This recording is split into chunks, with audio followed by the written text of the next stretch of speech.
Connaissez-vous Jésus-Christ? Cette émission livre la vérité de la Bible à ceux qui n'ont pas la foi chrétienne, à ceux qui sont nouveaux à l'Église ou à ceux qui veulent connaître les vérités fondamentales du christianisme.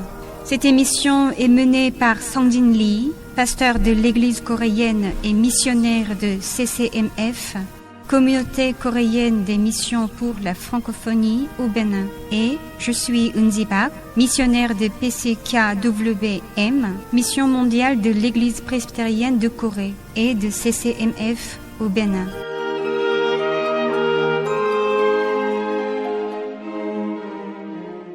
Quand on prêche l'Évangile, certaines personnes me disent que je ne veux pas aller à l'église parce que elle nous interdit de boire. Je ne comprends pas pourquoi elle dit de cesser de boire l'alcool.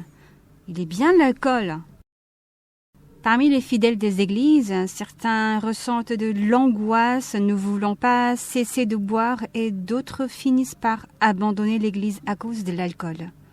Aussi, il y a des gens qui disent qu'ils ne veulent pas aller à l'église parce qu'elle interdit de fumer. Que pensez-vous de cette situation, Pasteur Lee? À mon avis, c'est pour dire qu'ils ne veulent pas abandonner, car ils sont trop attachés à boire et à fumer. Il y a quelques jours, j'ai vu un entretien entre un acteur et un reporter. Ce dernier lui a posé la question suivante. Si vous deviez choisir entre boire et jouer, lequel choisiriez-vous? À votre avis, quelle aurait été sa réponse? Je ne sais pas. Il lui a répondu qu'il aurait choisi plutôt de boire. Oh. Cet acteur a joué plusieurs rôles dans des pièces de théâtre et des films. Il est devenu très célèbre et a joui d'une grande richesse. Mais il a dit qu'il aimait boire plus que cela. Je ne sais pas s'il était sérieux ou pas, ou s'il faisait semblant d'aimer boire. Mais je regrettais sa réponse, parce qu'il s'est présenté comme un chrétien. Lorsque la Bible nous parle de l'alcool, elle dit la plupart du temps qu'il est inutile, sauf s'il est utilisé comme un médicament pour notre santé. Lisez s'il vous plaît les Nombres 6, versets 2 à 4 et 1 Timothée 5, verset 23. Parle aux enfants d'Israël et tu leur diras: lorsqu'un homme ou une femme se séparera des autres en faisant vœu de naziréat pour se consacrer à l'Éternel, il s'abstiendra de vin et de boissons enivrantes. Il ne boira ni vinaigre fait avec du vin, ni vinaigre fait avec une boisson enivrante. Il ne boira d'aucune liqueur tirée des raisins. Et il ne mangera point de raisins frais, ni de raisins secs. Pendant tout le temps de son naziréat, il ne mangera rien de ce qui provient de la vigne, depuis les pépins jusqu'à la peau du raisin. Ne continue pas à ne boire que de l'eau, mais fais usage d'un peu de vin à cause de ton estomac et de tes fréquentes indispositions. Dieu a donné les prescriptions à respecter par ceux qui ont fait vœu de naziréat. Il a dit de ne pas manger non seulement de vin, mais aussi de pépins jusqu'à la peau du raisin. Cela signifie que nous devons vivre avec une distinction claire. Une vie ainsi distinguée est une vie sainte. Ma vie, ma pensée, mes actes se distinguent complètement de ceux des autres, comme si elles avaient été mises de côté et gardées ailleurs. Voilà la vie sainte. La raison pour laquelle l'apôtre Paul a recommandé à Timothée de boire du vin était de l'utiliser comme médicament pour traiter ses indispositions. Il parlait d'une faible dose du vin, non la forte au point d'être ivre. Il y a d'autres passages qui rapportent l'usage du vin pour la santé. Lisez s'il vous plaît l'Ecclésiaste 10, versets 16 à 17. Malheur à toi, pays dont le roi est un enfant et dont les princes mangent dès le matin. Heureux toi, pays dont le roi est de race illustre et dont les princes mangent au temps convenable pour soutenir leur force et non pour se livrer à la boisson. Malheur au pays où le roi est jeune et ne peut pas contrôler ses serviteurs, et où les serviteurs boivent dès le matin. En revanche, heureux au pays où les serviteurs boivent pour soutenir leurs forces et non pour se livrer à la boisson. Ainsi, il y a un passage dans l'Ancien Testament et l'autre dans le Nouveau Testament où on mentionne positivement l'usage de l'alcool pour le traitement médical et le soutien de l'énergie. En dehors de cela, l'alcool est interdit dans la Bible car cela détruit l'éthique et la morale humaine au point que les êtres humains perdent leur capacité de raisonner et deviennent désordonnés. Pasteur, Oui, quand on dit de ne pas boire, certaines personnes disent que, bon, il est écrit qu'il faut éviter l'ivrognerie, non ne pas boire. Je ne me saoule pas, peu importe combien je bois, alors ça va. ok. Voulez-vous lire les Proverbes 23, versets 29 à 35? Pour qui les a? Pour qui les hélas? Pour qui les disputes? Pour qui les plaintes? Pour qui les blessures sans raison? Pour qui les yeux rouges? Pour ceux qui s'attardent auprès du vin? Pour ceux qui vont déguster du vin mêlé? Ne regarde pas le vin qui paraît d'un beau rouge, qui fait des perles dans la coupe et qui coule aisément. Il finit par mordre comme un serpent et par piquer comme un basilic. Tes yeux se porteront sur des étrangères et ton cœur parlera d'une manière perverse. Tu seras comme un homme couché au milieu de la mer, comme un homme couché sur le sommet des mâts. On m'a frappé, je n'ai point de mal. On m'a battu, je ne sens rien. Quand me réveillerai-je? J'en veux encore. Le malheur, l'agonie, les disputes et les blessures ne cessent jamais chez les personnes qui courent après l'alcool. Si elles n'arrêtent pas de boire, elles perdront la capacité de discerner si elles sont ivres ou pas. Elles verront des choses bizarres et elles porteront de mauvaises pensées. Alors, la Bible nous dit non seulement de ne pas boire, mais aussi de ne même pas regarder le vin. Pasteur, Oui, je sais que l'une des qualifications pour devenir diacre à l'Église est de ne pas boire de l'alcool, n'est-ce pas? oui, c'est bien cela. Si vous êtes l'ouvrier d'une église, si vous êtes le pasteur et le leader qui dirige une église, vous ne devez pas vous adonner au vin. Il y a un passage biblique qui raconte comment Dieu était triste en voyant des chefs de religion corrompus. Lisez s'il vous plaît Ésaïe 28, versets 7 à 8. Mais eux aussi, ils chancellent dans le vin, et les boissons fortes leur donnent des vertiges. Sacrificateurs et prophètes chancellent dans les boissons fortes. Ils sont absorbés par le vin. Ils ont des vertiges à cause des boissons fortes. Ils chancellent en prophétisant. Ils vacillent en rendant la justice. Toutes les tables sont pleines de vomissements, d'ordures. Il n'y a plus de place. Est-ce que le passage que vous venez de lire vous donne une image? Ce sont des images des gens ivres et des choses en désordre et sales autour d'eux. Ainsi, l'alcool n'apporte rien à nous, les êtres humains, spirituellement, physiquement ou socialement. L'alcool dégrade non seulement les individus, mais devient également un outil de destruction des familles et de nos communautés. Alors, les cigarettes, qu'est-ce que vous en pensez? Certains disent qu'il n'y a aucun verset qui dit de ne pas fumer les cigarettes. Alors, fumer n'est pas un péché. Il est vrai qu'il n'y a pas de loi contre les cigarettes ou des versets qui disent qu'elles sont un péché. Cependant, ceux qui sont capables de réfléchir de manière raisonnable peuvent discerner ce qui est péché ou non, même si la Bible ne mentionne pas en détail ce qui est péché ou non par rapport à la vie humaine. Par exemple, le mot drogue n'apparaît pas dans la Bible. De plus, il n'y a pas de verset qui dit de ne pas prendre de drogue. Alors, peut-on dire que prendre la drogue n'est pas un péché parce qu'il n'y a aucune parole dans la Bible qui le dit? Je vais vous dire le critère avec lequel vous pouvez discerner ce qui est péché et ce qui ne l'est pas. Tu aimeras le Seigneur, ton Dieu, de tout ton cœur, de toute ton âme et de toute ta pensée. C'est le premier et le plus grand commandement. Et voici le second, qui lui est semblable.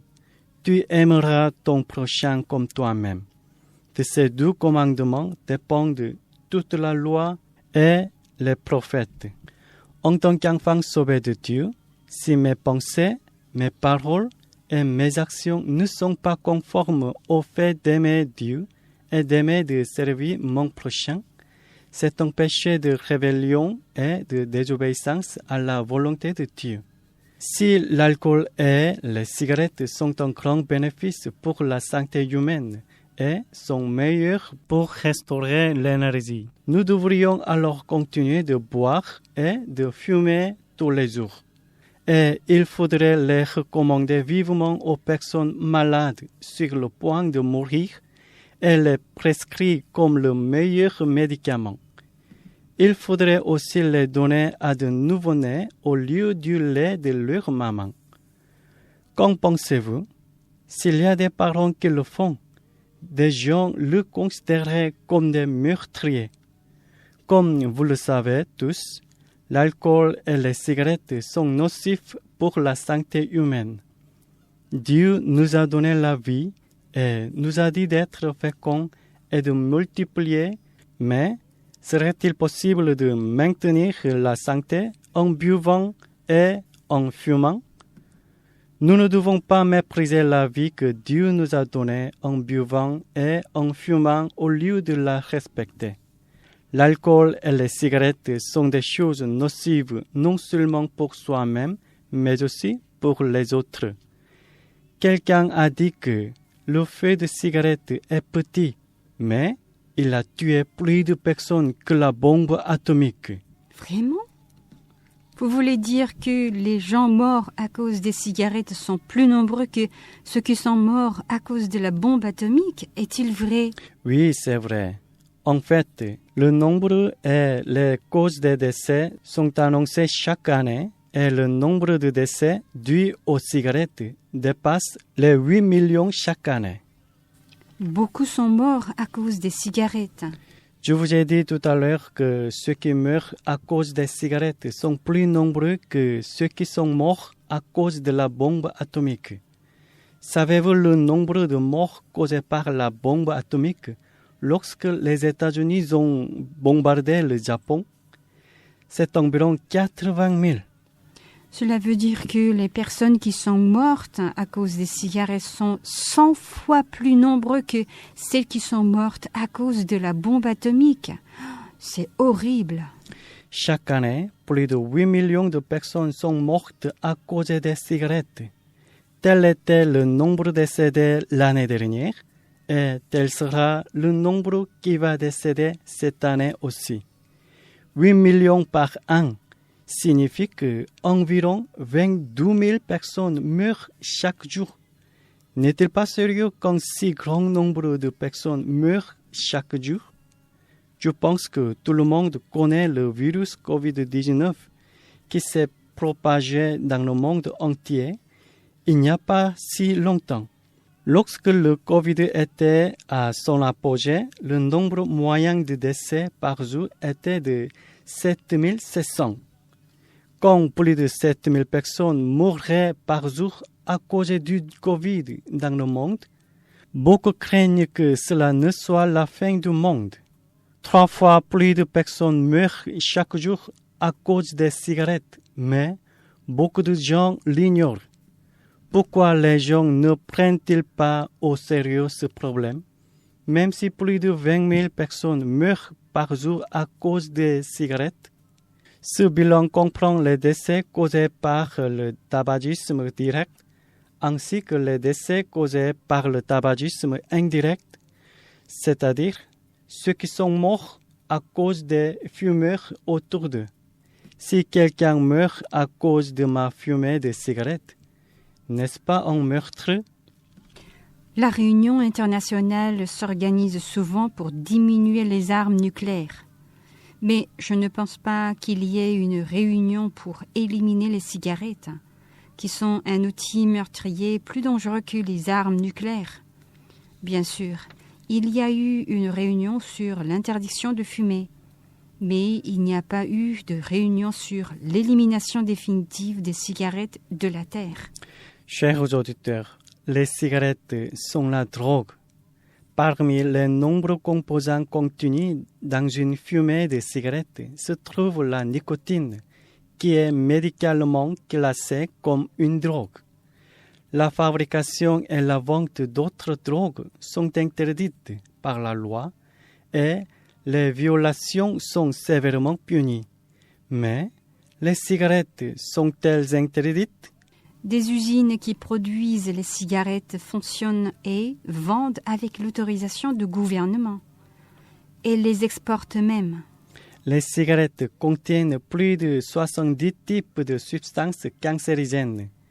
Le gouvernement de chaque pays autorise la fabrication et la vente de ces produits maléfiques, qui contiennent non seulement des substances de drogue, mais aussi des substances cancérigènes. Elles débordent non seulement de substances cancérigènes, mais aussi de substances qui polluent l'atmosphère. Satan nous trompe en disant que la marijuana, l'amphétamine, etc. sont des drogues et que les cigarettes ne sont pas des drogues, mais des produits récréatifs. N'est-il pas étrange de voir quelqu'un avec une cigarette à la bouche s'inquiéter des gaz d'échappement de voitures? Chaque année, 600 millions d'arbres sont détruits et 22 milliards de litres d'eau sont consommés pour fabriquer des cigarettes. Les cigarettes sont un outil du diable qui nuit non seulement au corps humain, mais aussi à la nature. Lorsque Dieu a créé les êtres humains, il leur a dit d'être féconds, de multiplier et de bien dominer le monde. Pensez-y, si vous fumez, vous détruisez non seulement votre santé, mais aussi la nature. Pouvons-nous dire que ce n'est pas un péché lorsque nous désobéissons au premier commandement que Dieu a donné à l'humanité? Vous avez dit que le nombre moyen des décès liés aux cigarettes est de 8 millions, soit 22 000 personnes meurent par jour.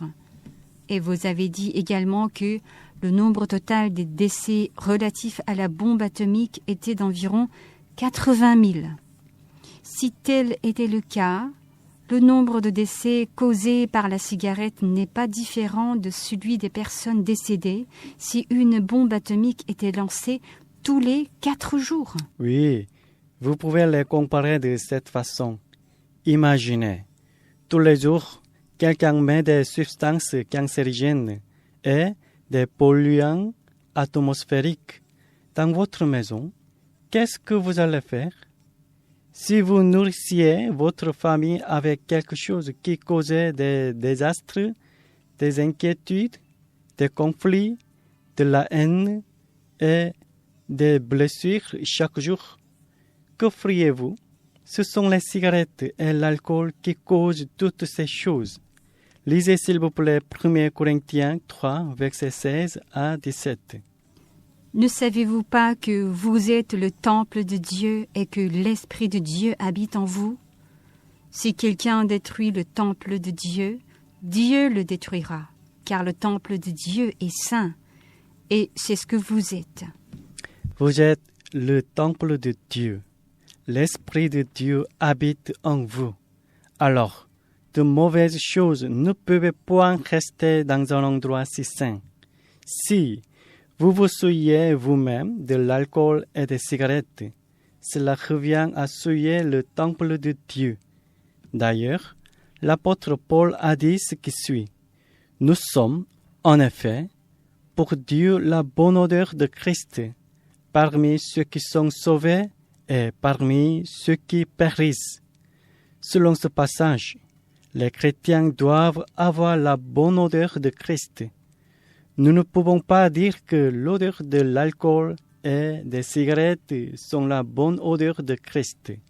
La Bible nous dit de ne même pas regarder l'alcool. Et fumer les cigarettes est une désobéissance à Dieu qui a dit aux êtres humains d'être féconds, de multiplier et de dominer la terre.